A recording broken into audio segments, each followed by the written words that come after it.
को आप एकदम छोटा कर सकते हैं। तो मैं थोड़ी सी जानकारी आप लोगों को अणुमा सिद्धि की दूंगी। पूरा ब्लॉग विस्तार से देखिए। देखने के बाद मैं यहाँ सिद्धि के बारे में आप लोगों को अच्छे से जानकारी हो जाएगी और बहुत सारा जो भ्रम है वह लोगों के दिमाग से हट जाएगा। देखिए, मेरा काम है सही चीज़ों की जानकारियाँ देना। करना या ना करना आप लोगों के हाथ में है।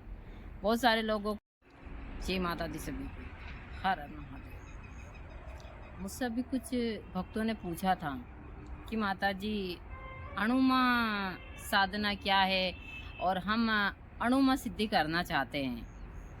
और इसके बारे में मैं थोड़ी सी बात करूंगी। देखिए, मैं इतनी बड़ी ज्ञाता नहीं हूँ, लेकिन जहाँ तक मुझे सारी चीज़ों का ज्ञात है, जहाँ तक मैं साधना के मार्ग पर मैंने काम किया है और अभी भी मैं साधनाएं करती रहती हूँ, तो उसी प्रकार से आप लोगों को यह जानकारी दे रही हूँ। और यह जानकारी मेरे हिसाब से 70% एकदम सही है। बहुत सारे भक्त पूछते हैं कि माता जी, अणुमा साधना क्या है और अणुमा साधना कर कर हमको क्या क्या प्राप्त हो सकता है। तो पहले तो मैं आप लोगों को क्लियर बता देती हूँ कि आज के युग में कोई अणुमा साधना कर नहीं सकता है। बहुत सारे लोगों के मुख से आपने सुना होगा कि डेट फिटिया डीट फिटी, जो भी चीज़ें लोग बाग करते हैं, डेट फिटिया ये कर देता, सारी चीज़ें, यह सब एक कोरी धारणा है। अणुमा सिद्धि सिर्फ बजरंगबली के पास थी। अणुमा सिद्धि का मतलब होता है कि अपने आकार को एक अणु के बराबर करना।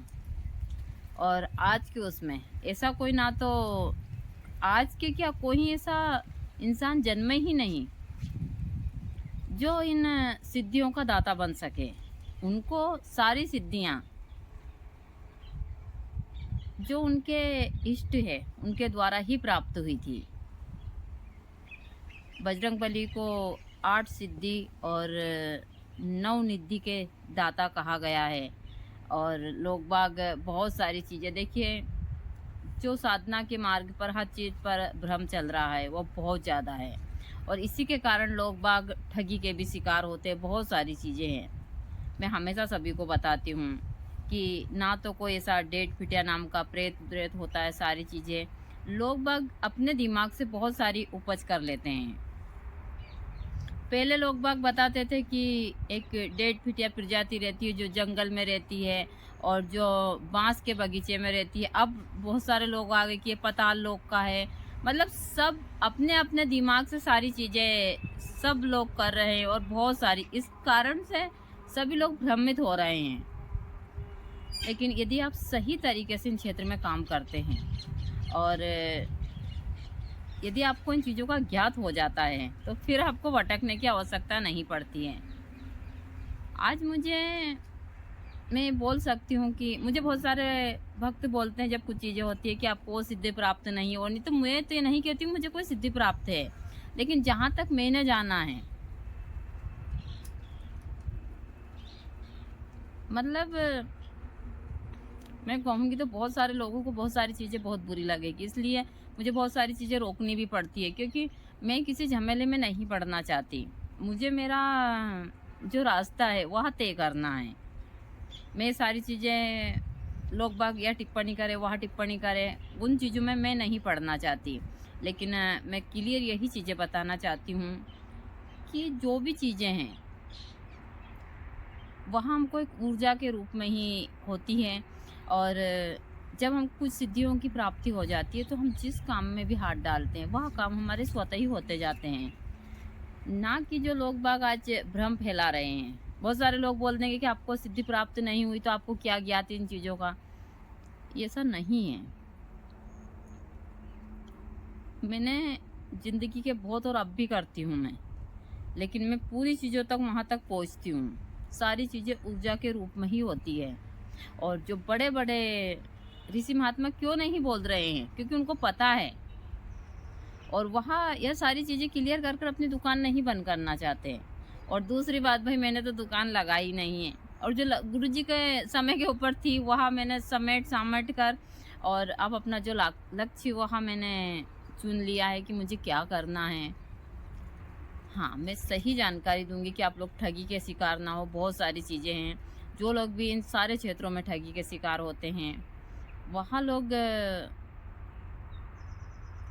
अंधविश्वास में और लालच में आकर सारी चीज़ें होते हैं। साधना का मतलब होता है कि आपको एक अच्छी ऊर्जा की प्राप्ति होना, आपको ईश्वर ज्ञान होना, आपके जीवन में जो भी परेशानियाँ आती है, उन परेशानियों का स्वतः ही समाधान हो जाना और आपका जीवन परिवर्तित होना।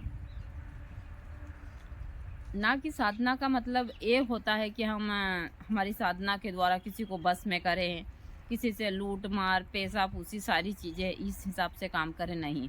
हाँ, हम हवन पूजन करते हैं और किसी का संकल्प लेकर और भगवती की कृपा से उनके कार्य हो जाते हैं, तो हमको भगवती का धन्यवाद करना चाहिए। जो भी आपके इष्ट का उनका धन्यवाद करना चाहिए कि वहाँ आपके रास्ते क्लियर कर रहे हैं।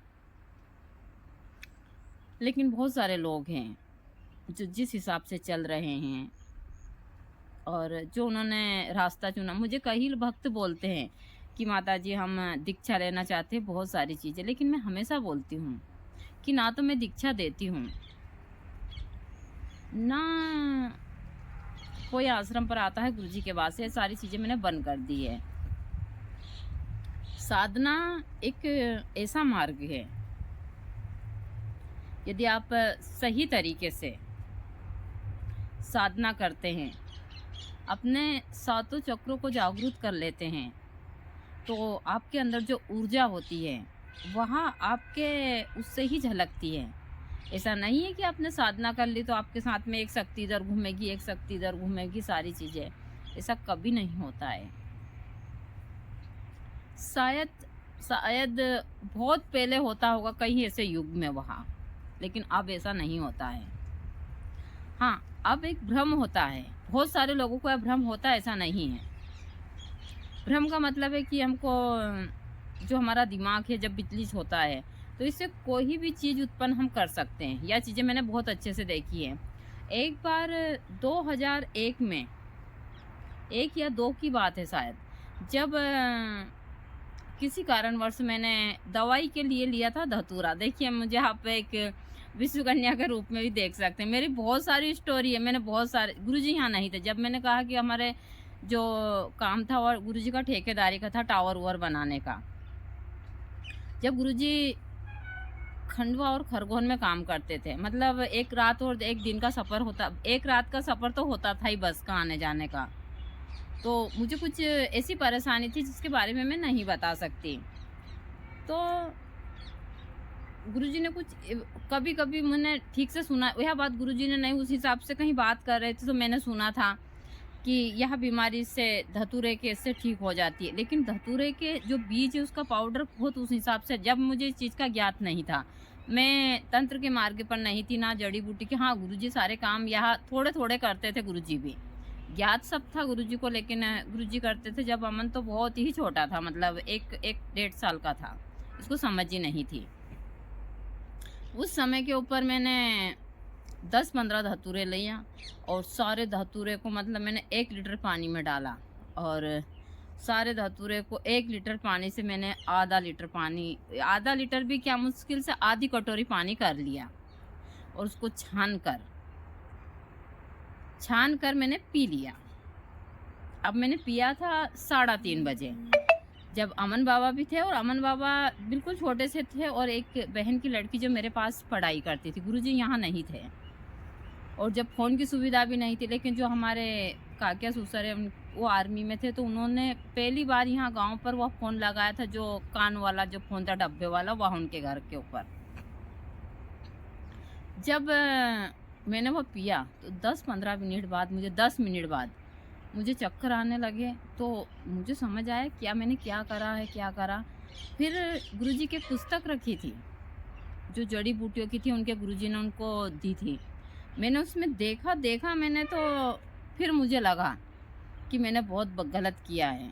इस जो धतूरे है इसको 7 बार उबाला जाता है, इसके बीज को, फिर इसके बीज को अच्छे से धोया जाता है और धोने के बाद में, सुखाने के बाद में इसका पाउडर बनाया जाता है और फिर सेज से थोड़ा थोड़ा लिया जाता है। अरे मैंने कहा अब तो गया है अपन, मैंने यह सोचा और मैंने जल्दी से उस बिटिया को कहा कि जो पैसे हैं आपके पास में वो रख लो और मौसा जी को फ़ोन कर दो, मुझे डॉक्टर के यहाँ ले चलो, शायद मैं अब नहीं बचूंगी। मैंने यहाँ कहकर और मैंने पैदल ही बाट रख ली वहाँ से, और पीछे पीछे वो आ रही है, अमन को उसने से रखा है। और वह जब 7वीं क्लास में पढ़ती थी तो उसने फिर सबको जैसे 2-3 को बोला, तो गुरुजी के जो मित्र थे, परिवार काफ़ी बड़ा है, जैसे ही सबने देखा मैं थोड़ी दूर आई, मुझे उल्टियाँ चालू होने लगी। तो जैसे ही सबने देखा और देखने के बाद में सब ना आए सबने, तो फिर मुझे थोड़ा थोड़ा याद था। फिर मैंने उनसे कहा, जब गुरुजी के एक मित्र थे, कि आप जितनी जल्दी हो सके मुझे उल्टियाँ करवाइए और डॉक्टर के पास ले जाकर, क्योंकि मैंने जो धतूरा है उसका वो पी लिया है। तो जो गुरुजी के एक आज भी है, उनके गुरुजी के एक मतलब वो गुरुजी ही बोलते थे उनको, गुरुजी के गुरुजी समझ सकते हैं आप उनको। जैसे ही उनको पता मैंने कि आप उनको बुलाओ, मैंने यह भी बोला कि उनका नाम मनोहर लाल सोनी है, तो मैंने उनसे कहा कि आप उनको सोनी जी को बुलाओ, उनके पास इस जो मैंने लिया है इसका इलाज है। सोनी जी को बुलाया जल्दी से, वो खेत के ऊपर थे, फटाक से, और मुझे डॉक्टर के यहाँ ले गए। डॉक्टर ने बाटल लगाई, सारी चीज़ें, मुझे थोड़ी थोड़ी समझ है, थोड़ी देर में होश में आती, फिर बेहोश हो जाती। फिर जैसे ही हुआ सोनी जी आए तो उन्होंने मुझसे पूछा धीरे धीरे ऐसे मार मार कर कि बेटा तुमने क्या करा, तो मैंने उनसे बोला कि मैंने इस हिसाब से यह लिया है। तो फिर उन्होंने बहुत सारा नमक घोला और नमक से बहुत सारी उल्टियाँ करवाई, मुझे इतनी उल्टी हुई, लेकिन इलाज बस थोड़ा बहुत नॉर्मल सा इलाज करा। डॉक्टर ने मना कर दिया था कि इन्होंने जहर वगैरह कुछ लिया, और सही में मेरे शरीर में जहर था, इतना जहर हो गया था बहुत ज़्यादा। उसके बाद में मुझे उन्होंने आधे घंटे के बाद घर भेज दिया कि हम इलाज नहीं करेंगे, डॉक्टर ने यह बोलकर। तो मुझे आराम भी लगा। सोनी जी ने कहा घर ले जाओ, अब इसको कुछ नहीं होगा। और वहाँ भी आए, घर छोड़ना आए, सारी चीज़ें, गुरुजी को फ़ोन करा, आप गुरुजी आएंगे तो उनको 5-6 घंटे लग सकते हैं आने में। फिर भी सभी परिवार के लोग लाए सारी चीज़ें। मुझे 2 दिन तक, मुझे पता है क्या लकड़ी है, लेकिन वह लकड़ी मुझे सांप लग रही है, मुझे हर एक चीज़ विचित्र लग रही है, मुझे बहुत सारी आदमियों की भीड़ लग रही है, क्योंकि मेरा दिमाग घूम चुका था। यह एकदम सत्य है और यह गांव के सभी लोगों को पता है। तो यह एक भ्रम होता है और यह हकीकत घटना, ऐसा नहीं कि मैं उठाकर कहीं से, ऐसी मेरे साथ बहुत सारी घटनाएं घट, जैसे मुझे माता निकली थी, इसमें मेरे साथ बहुत सारी चीज़ें हुई, तो मैं आप लोगों को बताती रहती हूँ। तो मतलब, और मैंने बहुत सारी चीज़ों, मैंने कभी ज़िंदगी में किसी चीज़ से डरी नहीं हूँ मैं।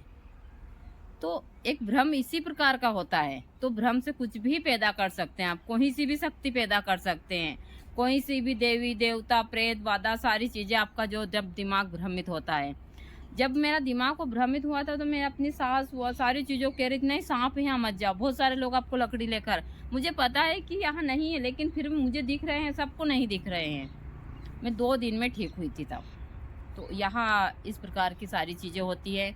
तो जो लोग सोचते हैं इन चीज़ों को, वहाँ लोग बहुत मतलब उन लोगों को यह बातें बुरी लगती है कि नहीं हमको तो वहाँ शक्ति दिखती है, वहाँ दिखती है सारी चीज़ें। तो यह एक भ्रम की बीमारी होती है और यह एकदम सत्य भी है।